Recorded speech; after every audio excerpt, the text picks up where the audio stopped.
In the latest development, Philippine President Rodrigo Duterte has ordered all U.S. Special Forces to vacate the southern island of Minanao, where they had been assisting the country's military in the fight against an extremist militant group. Duterte said America's presence in the region only worsened the situation, declaring, "For as long as we stay with America, we will never have peace." He's since clarified that he's not cutting alliances, but expressed a desire for the country to move away from the US and towards independence. This is just the first in a series of upsets that suggest the relationship is approaching dire straits. Duterte has also ordered an end to the joint US-Philippine patrols of the South China Sea. "We will not join any expedition or be patrolling the sea. I will not allow it because I do not want my country to be involved in a hostile act." Quote, Mr. Duterte told members of the Philippine Air Force at the Villamor Air Base earlier this week, "I do not want to ride gung-ho style with China or with America.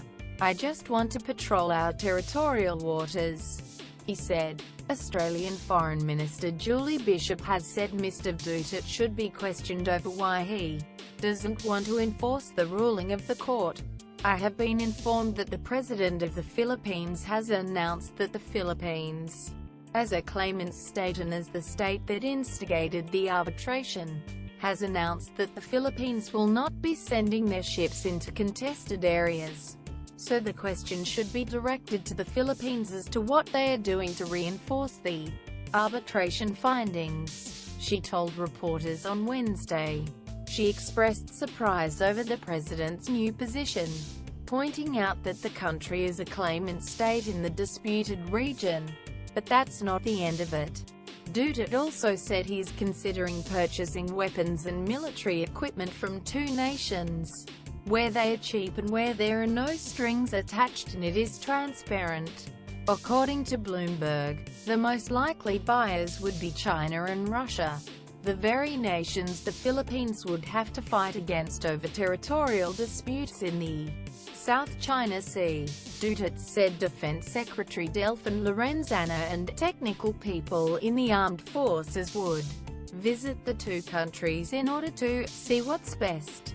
Barely 2 months ago, the Philippines won a global arbitration case against China over the South China Sea.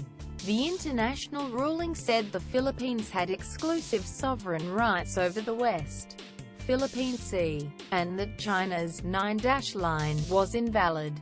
Let's not forget last week's widely reported incident, in which Duterte referred to President Barack Obama as a son of a WH*. Earlier this month, U.S. National Security Council spokesman Ned Price said President Obama would not be holding a bilateral meeting with Duterte that afternoon.